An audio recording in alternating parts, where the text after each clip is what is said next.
Welcome back, students. Welcome to Little Angels Academy online classes, class 8th, subject science, and chapter 11. In the chapter 11, we are discussing about force and pressure, and we are going to start part 2nd. So, firstly, we have to discuss about what we have studied in previous part. In the previous part we have studied about some examples like football and hockey players and the moving ball, etc., and the definition of the force. What is the definition of the force? When you push or pull any object and it changes its motion or state, that is called force. What is the force? When you push and pull any object, it changes its state, that is called force. Some are the examples like hockey players and football players. When you kick any football, it start moving, etc. And the second is, and lastly we discussed about magnitude. This is the important thing. When two different forces are applying on any same object with different magnitude, the resultant magnitude was difference of their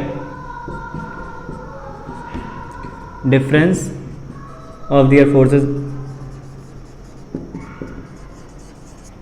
and the second magnitude was when two same value of forces were applying from two different direction, then the magnitude was 0. F1 minus F2 is equals to 0. And the third condition was when same or different forces were applying from same direction, like F1 plus then from same direction F1 and F2, then the magnitude was F1 plus F2. What was the magnitude? F1 plus F2. We have already discussed about these topics in previous section of the video.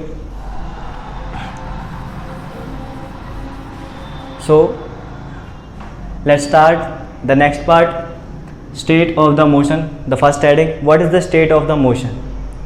When any object, in the state of the motion we discuss about any object's position, its state. When any object in rest position, its state stays at one position, then that motion will be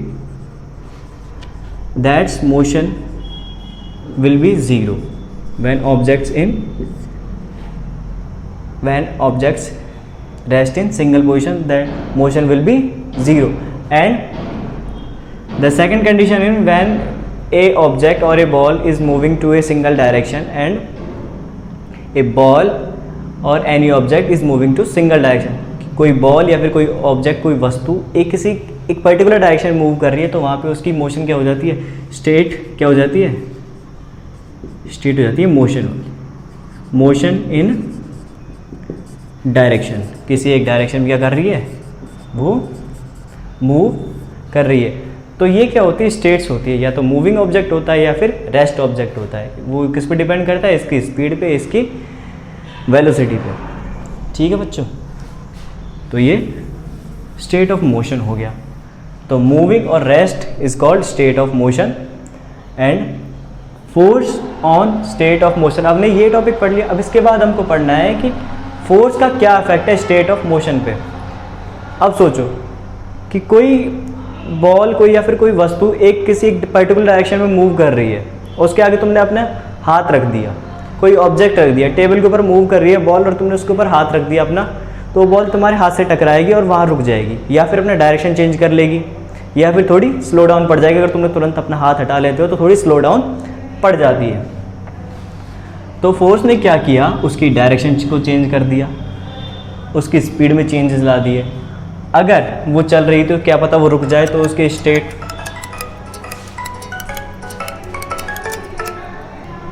sorry friends अगर कोई call की आपको आवाज़ आई हो तो वो by mistake एक call आ गया था. तो ऐसे हम पढ़ रहे थे कि force on state of motion करता क्या क्या है. अब ऐसे एक एक्टिविटी आपके बुक में दे रखी है कि एक स्केल है, क्या है, एक स्केल है, एक मूविंग बॉल है जो इस डायरेक्शन से मूव कर रही है, और जैसे ही ये स्केल के साथ में टकराती है यहाँ पे, तो ये कुछ इस डायरेक्शन में जाने की बजाय इस डायरेक्शन में मूव करने लग जाती है। तो इस बॉल का क्या हो जाता है, डायरेक्शन चेंज हो जाता है। तो हम ये कह सकते हैं बाय द रिजल्ट कि फोर्स जो है, जिस फोर्स से बॉल इस स्केल पे टकराई, तो फोर्स जो है इसकी स्टेट ऑफ मोशन, इसकी डायरेक्शन ऑफ द मोशन को चेंज कर देता है। अब स्पीड को चेक करते कि स्पीड को कैसे, सर आपने एग्जांपल्स तो बताए पर अच्छे से समझाया नहीं। तो अच्छे से ये कि जैसे कोई ऑब्जेक्ट है, ये बॉल है, ये मूव कर रही है, और ये मूव कर रही है 5 मील पर आवर की स्पीड से, 5 mph।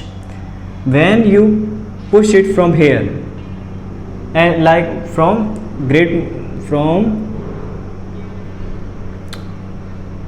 5 Newton force, like 5 Newton force you push it, अगर आप इसको 5 न्यूटन फोर्स की 5 न्यूटन फोर्स से यहाँ से धक्का देते हो, तो ये बॉल जो है 5 mph से मान लो कि 6 mph की स्पीड पर आ जाती है। किस स्पीड पर आ जाती है, 6 mph, 6 मील पर आवर की स्पीड पे आ जाती है, और इसकी स्पीड क्या है, बढ़ जाती है। अब सोचो कि ये बॉल यहाँ से मूव कर रही है इस डायरेक्शन में, और बॉल की स्पीड चल रही 5 mph, और आपने फोर्स लगाया हल्का सा इधर से 5 न्यूटन का, एंड सपोज दैट कि इसकी स्पीड हो जाती है अब 3.5 mph, क्योंकि डिफरेंट जो इसके अपोजिट डायरेक्शन से फोर्स लगाए, तो क्या करेगा, इसके मोशन का क्या करेगा, विरोध करेगा, रेसिस्ट करेगा इसके मोशन को, तो इसकी स्पीड क्या हो जाएगी, घट जाएगी। अब थर्ड कंडीशन ये है कि इसके आगे वॉल आ गई, बॉल के आगे क्या आ गई, वॉल आ गई, दिस इज़ द वॉल। तो यहाँ से आने के बाद में टकरा के यहीं रुक जाती है। इस कंडीशन में इसका मोशन क्या हो जाता है, ये रेस्ट पोजीशन में आ जाती है। तो फोर्स जो है अगर किसी ऑब्जेक्ट पे लगाया जाता है, when we apply the force on any object, it can change its direction, speed and state of motion. It can change its direction, speed and state of motion. So we can say that the force can change the state of motion. The direction is also the part of the state of motion. When any object start moving in this direction, it will move in this direction. If any resistant would not force to move or change its direction. Okay. अगर कोई object या फिर strong object इसके गति का, इसके motion का विरोध नहीं करेगा, तो ये इसी डायरेक्शन चलती रहेगी और इसके डायरेक्शन में कोई चेंज नहीं आएंगे। ठीक है, तो बच्चों सो मत जाना और बैक को स्ट्रेट करके पढ़ना, क्योंकि अगर आप अपनी बैक को स्ट्रेट रखते हो तो उससे आपका माइंड है जो शार्पली काम करता है, एकदम अच्छे से काम करता है। और जैसे ही आप अपने बैक को बेंड करके रखते हो तो आपको लगता तो है कि समझ में आ रहा है, पर वो ज़्यादा दिन तक समझ में नहीं आता और वो इतने ज़्यादा दिन तक हमारे माइंड में नहीं बने रहता। तो उसके लिए हमको हमारी बैक को स्ट्रेट रखना है और एकदम अलर्ट पोजीशन में, बी अलर्ट पोजीशन में हमको हमेशा रहना है। तो ये हमने कौन कौन से ये दो हेडिंग्स को हमने अभी डिस्कस कर लिया है। अब इसके बाद में आते हैं शेप ऑफ ऑब्जेक्ट। अगर कोई बोतल है तो उसकी शेप कुछ ऐसी है, उसकी शेप कुछ ऐसी होती है। मम्मी ने आटा लगाया तो आटा लगा के किसी बर्तन में ऐसे रख दिया। कोई बलून है वो कुछ ऐसे कंडीशन में होता है। ऐसे ही कोई स्केल है जो एकदम सीधा रहता है।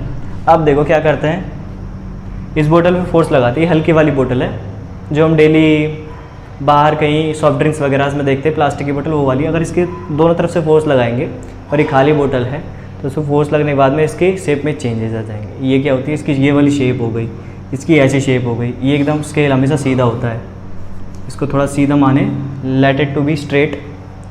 एंड जो बैलून होता है वो इनफ्लेटेंट होता है, फूलने के बाद में ऐसा हो जाता है। तो ये कुछ शेप्स होती हैं जिसके बारे में मेरे को आपको एक बार जानकारी देनी थी, ओवरव्यू करवाना था। So let's discuss the force on these shape. अब कुछ एक्टिविटी है आपके बुक में, एनसीईआरटी बुक में.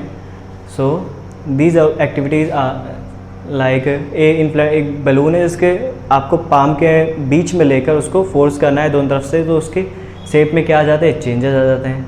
And the second one example is वे 2 टुकड़े हैं बोर्ड के, वुड के, उनके ऊपर क्या स्केल रखा हुआ है और बीच में क्या एक भारी वस्तु रखी हुई है, एक भारी ऑब्जेक्ट रखा हुआ है, हैवी वेट रखा हुआ है, जिसकी वजह से वो स्केल है वो उसकी शेप में, उसके कंडीशन में चेंजेस आ जाते हैं और वो थोड़ा नीचे झुक जाता है. और क्या है, जैसे तुमने अपनी मम्मी को आटा लगाते हुए देखा होगा, जब वो आटे को गूंथती है, वह when she apply the force on the dough, apply force on the dough, it change its shape. और ऐसे काफ़ी सारे एग्जांपल्स हैं, जब भी आप जिन पे फोर्स लगाते हो तो वो अपने क्या करते हैं, शेप को चेंज कर लेते हैं. तो फोर्स में हमने अभी तक क्या पढ़ा था, फोर्स में हमने डेफिनेशन में तो ये पढ़ा था, पुश और pull is called force. But अब अब इसकी डेफिनेशन हम क्या ऐड करते हुए जा रहे हैं, किसी state of motion and shape of object. Then now we can say force is that which can change state of motion of any object and shape of any object. Shape of any object. तो force can change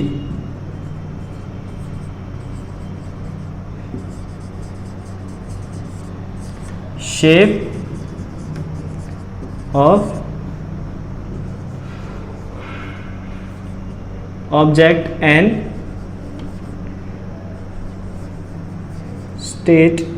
state of motion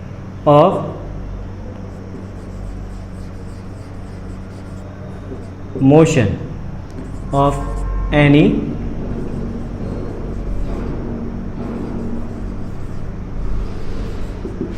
object. Force can change shape of any object and state of motion of any object. So हमने यहाँ से काफ़ी सारी चीज़ें discuss कर ली हैं. अभी चैप्टर में अगले टॉपिक पे आते हैं, अगले हेडिंग पे आते हैं. हेडिंग नहीं है वो, उसी एक शेप ऑफ ऑब्जेक्ट फोर्स का जो फोर्स हम अप्लाई करते हैं किसी भी ऑब्जेक्ट की शेप को चेंज करने के लिए. अगर किसी ऑब्जेक्ट पे फोर्स अप्लाई किया जाता है तो उसकी शेप में जो चेंज आ जाते हैं, उसी में सब हेडिंग कुछ टाइप में बनी हुई, कुछ पॉइंट्स बने हुए हैं कि अफेक्ट्स क्या क्या होते हैं फोर्सेस के. So now we can say that force can change, force after applying force, force can move the rest object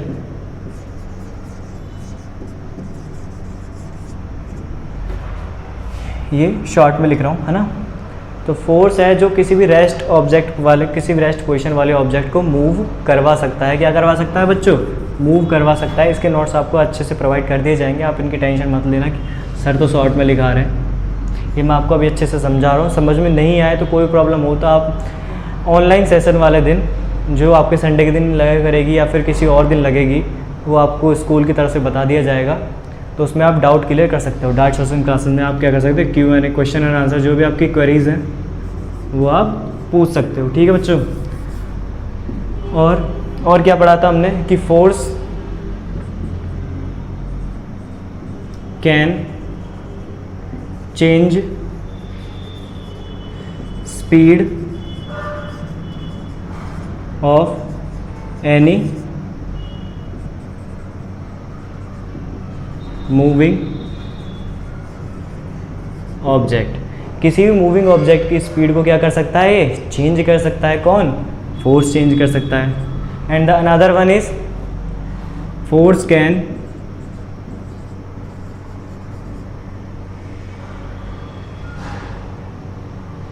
stop the moving object. अगर कोई मूविंग ऑब्जेक्ट है तो उसको स्टॉप भी कर सकता है. अगला, force can change, force can change direction of the motion. Direction of the motion, किसी ऑब्जेक्ट के मोशन के डायरेक्शन को भी चेंज कर सकता है। जैसे कि पर्टिकुलर किसी एक डायरेक्शन में जा रही थी और बॉल स्केल से टकरा के दूसरे डायरेक्शन में जाने लग गई। And the another one is force can change shape of the object, force जो है किसी ऑब्जेक्ट के शेप को भी चेंज करने में कैपेबल होता है। फोर्स कैन, अब अगला क्या है, 1 2 3 4 5 तो हमने पढ़ लिया। अब ये है कि फोर्स जो है इनमें से कुछ चीज़, कुछ इफेक्ट्स को एक साथ डाल सकता है और कुछ को नहीं भी डाले। Force can do all